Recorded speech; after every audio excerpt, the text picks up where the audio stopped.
Nomophobia, a modern day phobia. To understand exactly what nomophobia is, I want you to imagine the next 15 days of your life having no cell phone.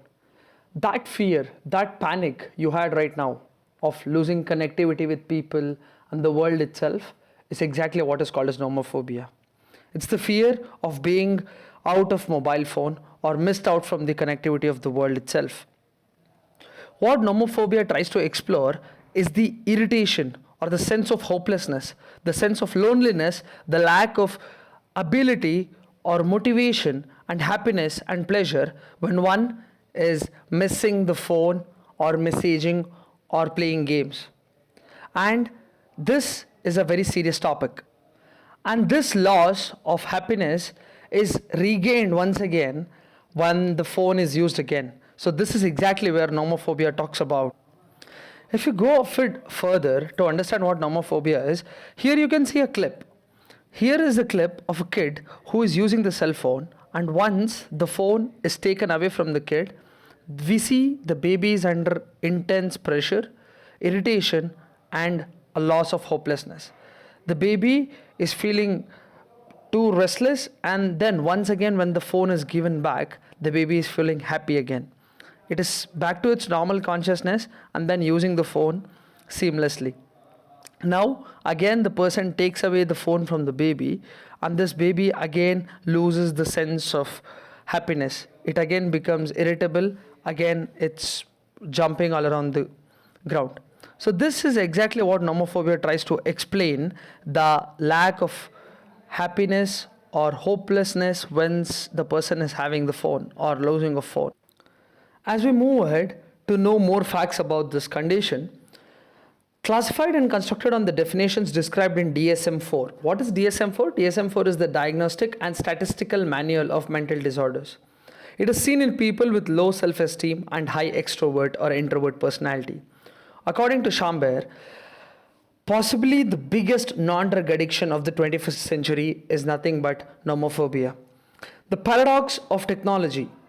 It is the paradox of technology. Why? Because it frees the person from the real world and enslaves him in the virtual world. Cell phone was introduced into our lives as a tool which was the byproduct of technological revolution. This tool was made to make sure that we had better communication with people. It helped us save time again on communication. It helped us improve the efficiency of any work. It became a tool of working of great importance. Its importance was felt during the pandemic when most of the people attended their office, their communications, and all their work was managed with a cell phone at home. And that's how technological revolution gave a cell phone, and that was the pro of cell phone itself. But when it came to the cons, it reduced jobs, as in when a person is spending too much of time on cell phone, he loses his job by not working on it. Most of the people who did not attend their classes during pandemic when they were using this cell phone. It created dependency. Once there is a lot of dopamine release, once a person is using his phone for a longer time, then this creates dependency, and this reduces human effort itself, because he's sitting there in one place and then using the cell phone and then decreasing his physical work and decreasing his effort. Everything is catered to him on his cell phone. And lastly, the privacy problem. A person could easily access another person's cell phone, and then that would cause a lot of privacy problems. As a medical student, I'm more interested in the physical and the psychological challenges, because a person is using a lot of his cell phone or using a lot of technology. He's sitting there in one place, not doing any physical activity, not burning any amount of calories physically, which causes obesity. But more importantly, let's talk about the psychological challenge, that is nomophobia. If you were to consider India and consider nomophobia and mobile phone itself, there are few facts about India. India is the second biggest smartphone market, and it has 20 plus mobile phone brands and 1.2 billion mobile users as a whole in 2021. But this amount is total mobile phone users. There will be almost 1 billion smartphone users exclusively in India by 2025.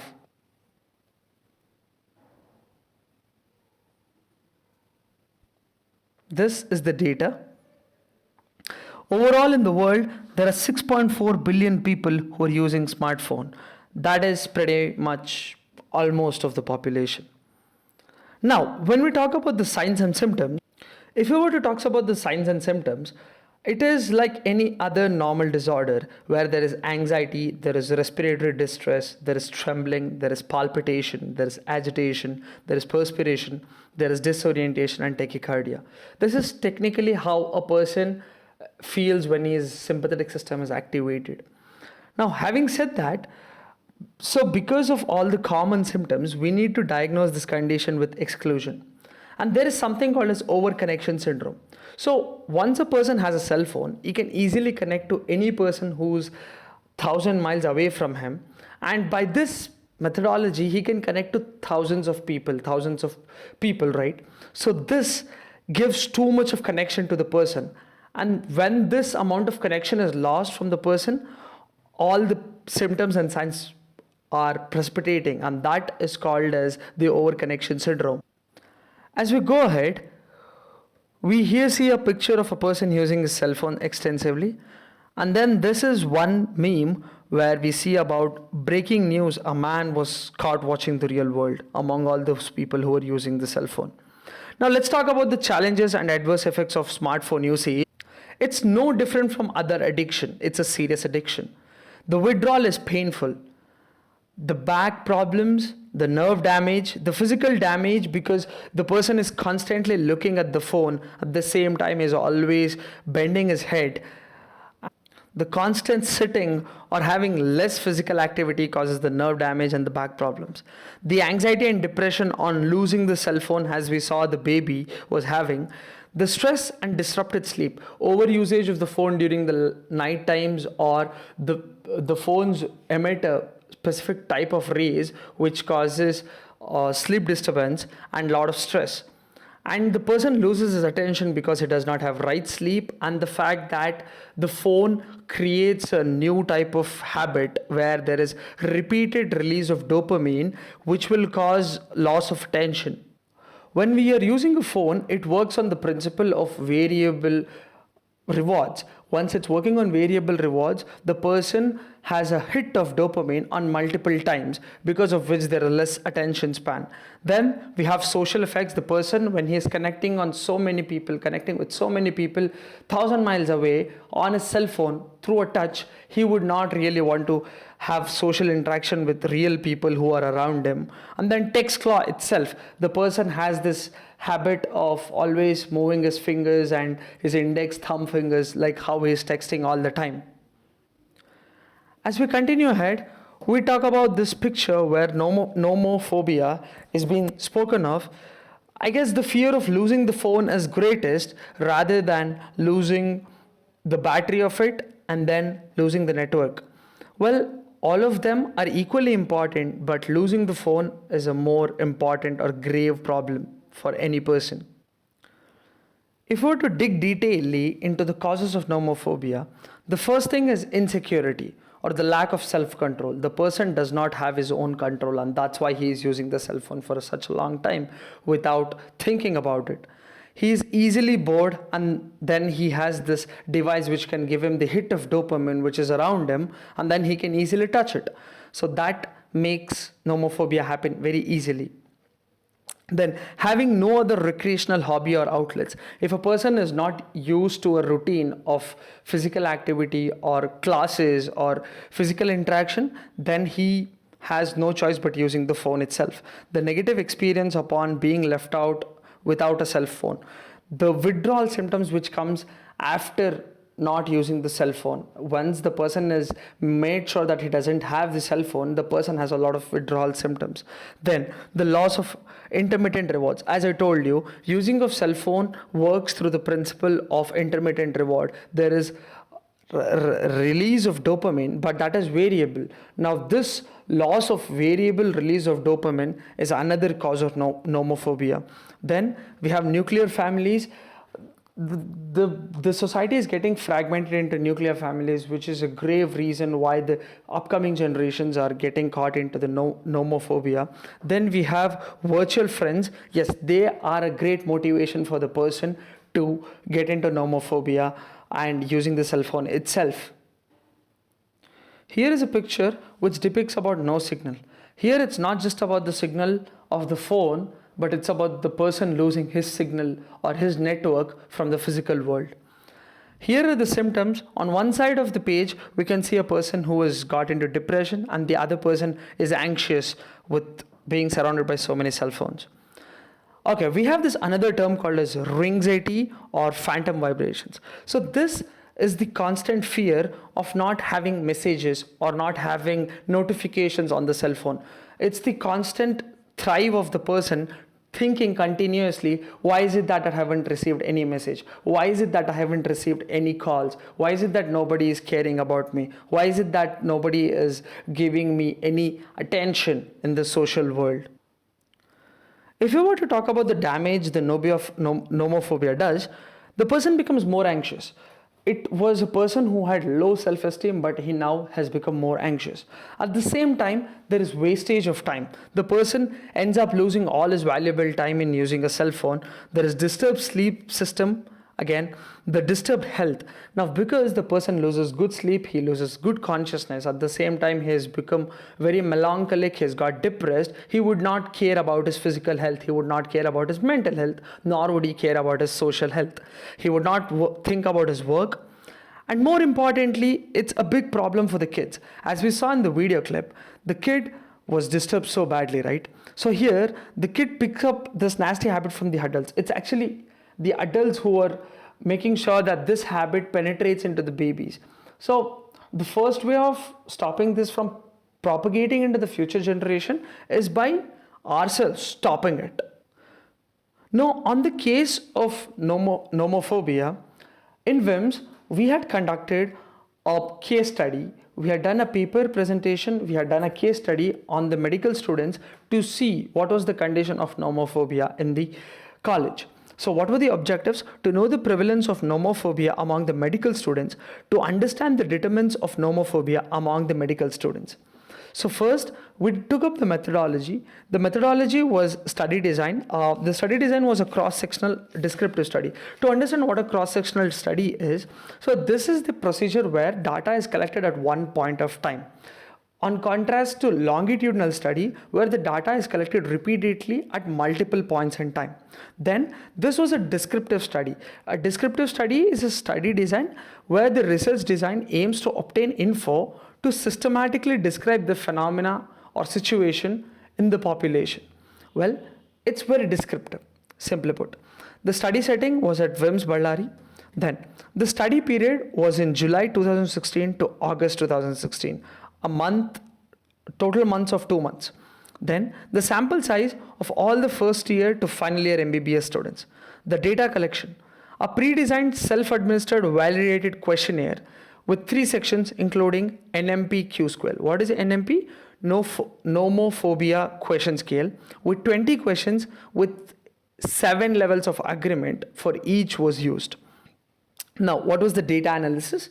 So the descriptive data, statistics like percentages, mean, and were used to describe the data. At the same time, appropriate tests such as chi-square tests were done. But before we understand about chi-square tests, let's briefly understand about cross-sectional study. So it takes place at a single point in time. It does not involve manipulating variables. At the same time, it considers several characteristics at once. Different characteristics are taken at once. It analyzes the prevailing characteristics in a given population. It can be used as a springboard for further research. It can be used as a hook, which can be used for further research. And it is relatively easy to conduct. Okay, right? So the research can collect all the variables at once and multiple outcomes can be researched at once. That is the benefit of cross-sectional study, right? Then as we go ahead, now, to understand more about descriptive research, what we need to understand is that descriptive research works mainly on the what, when, where, and how, rather than why. I mean, why is the last priority. Having said that, what is NMP questionnaire? So it's a set of 20 questions and the scale is about 7 points. So when a person gets a score of 21 to 59, Although the total least score is going to be 20 and the highest score is going to be 140, when a person gets a score between 21 to 59, he has mild levels of nomophobia. And then when we have this person having a score of 60 to 99, he has moderate levels of nomophobia. And then from 100 to 140, he has severe nomophobia. Now let's understand the chi-square test. So chi-square test was designed by Carl Pearson, which is widely used statistical test. Now it is used to test the relationship between two separate categorical variables. The null hypothesis says that there is no relationship exists on the categorical variables in a population and they are independent. So the null hypothesis of the chi-square test says that there is no relation between the categorical variables. So the chi-square test can be performed in three types. One is the goodness to fit. Second, the test of independence. The thirdly, the test for homogeneity. Now, what are the properties? So the property is the ratio of two non-negative values therefore must be a non-negative value itself.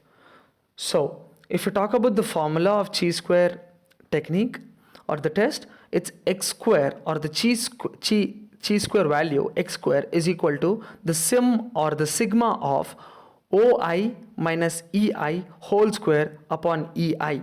So here O is the original value, E is the expected value. Then let's talk about the Mann-Whitney U test. For different groups it is used. When we talk about the Mann-Whitney U test, it is done for different groups. At the same time, it is done for independent groups. So this is done for independent groups, but the catch here is that when the dependent variable is either ordinal or continuous but not normally distributed. So again emphasizing, when the dependent variable is either ordinal or continuous but not normally distributed, and it is a non-parametric test, and it compares the mean ranks. Having said that, we can basically classify nomophobia into two basic categories, where if the score is between 60 to 100, the nomophobia is positive, and if it's less than 59, there is no nomophobia. And this is done by summing up the responses.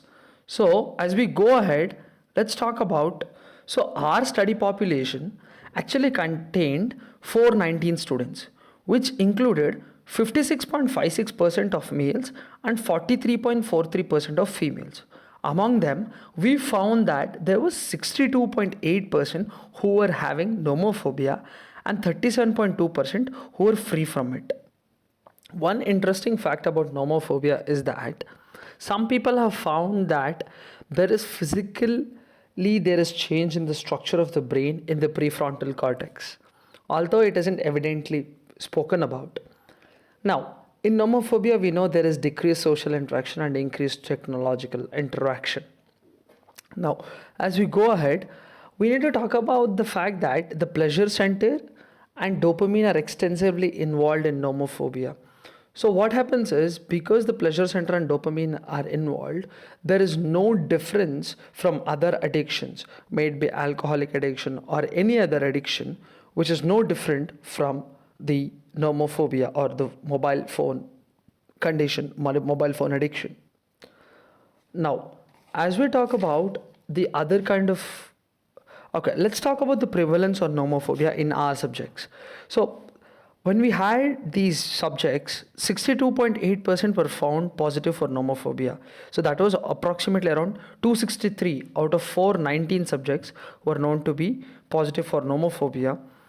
And there were absent, or the score for these people was less than 59. They had no nomophobia. 156 students had no nomophobia, and their score on the nomophobic scale, the nomophobic questionnaire scale, was less than 59, and that was a total of 37%. Now, as we go ahead, the prevalence is here shown in a chart. Here we have shown it through a bar graph. So here in the bar graph, what we have understood is the 62.8 who are having positive and 37.2 who are having negative. Now, talking about the determinants of nomophobia, this was pretty important for us. Now we took other determinants such as the age group, the gender, the year of study, and the year of usage. So SP would basically mean the years of usage. So there were 105 people who were having less than 2 years of usage, and there were 158 people having greater than 2 years of usage. Now, in the next graph, everything should be very clear.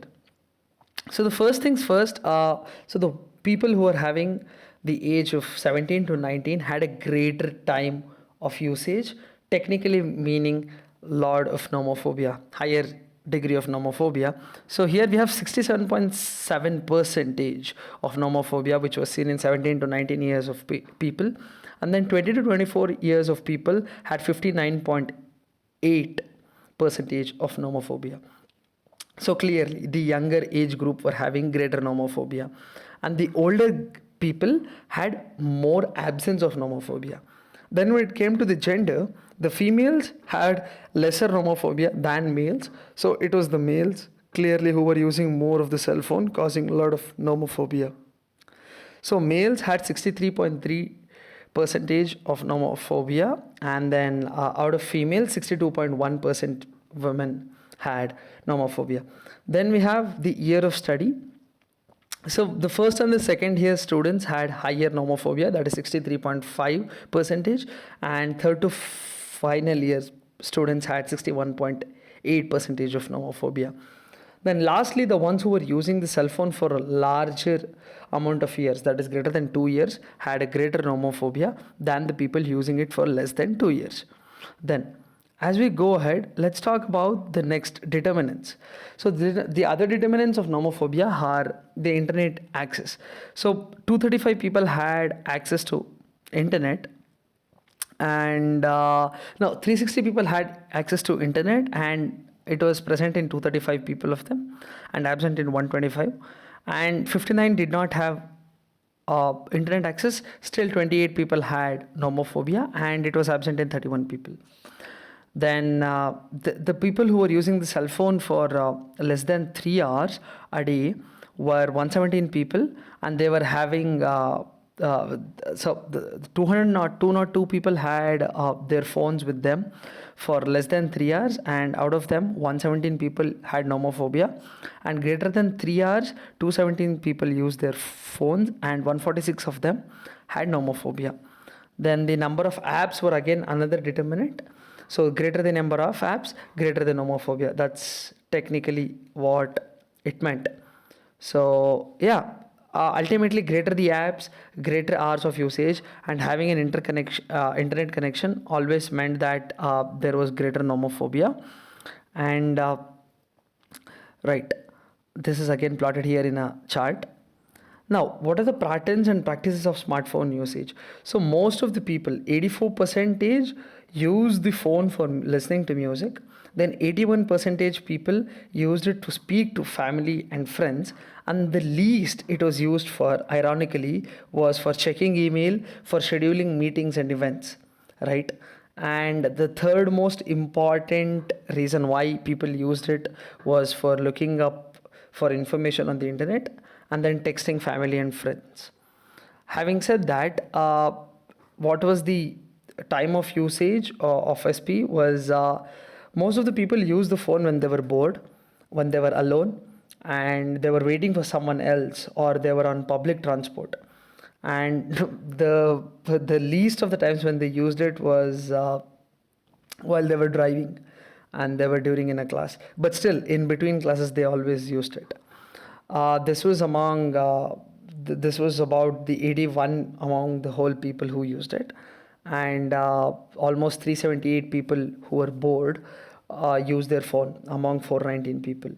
Having said that, so the further statistics talk about the patterns of smartphone usage. The number of phone calls made per day for men was 4.5, and with a standard deviation of 7.2, and for female was 3.3, which is lesser compared to male with a standard deviation of 2.1. What is important to notice here is that the number of text messages sent per day by females to the number of text messages received per day by females was pretty higher compared to men. And Then, as we go ahead, let's talk about the conclusion itself.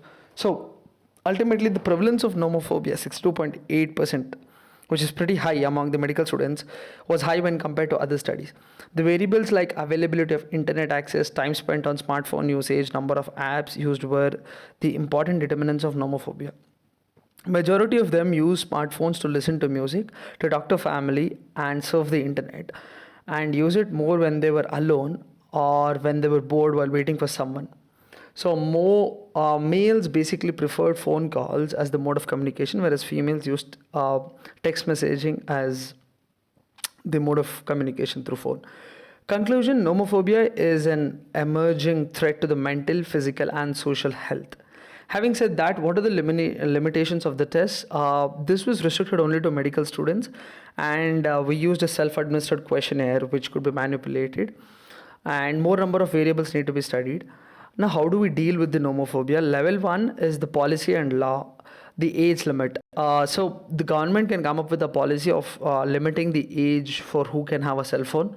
Second, the values such as games and festivals should be more promoted. When a physical world becomes more attractive, the virtual world of phone becomes less attractive.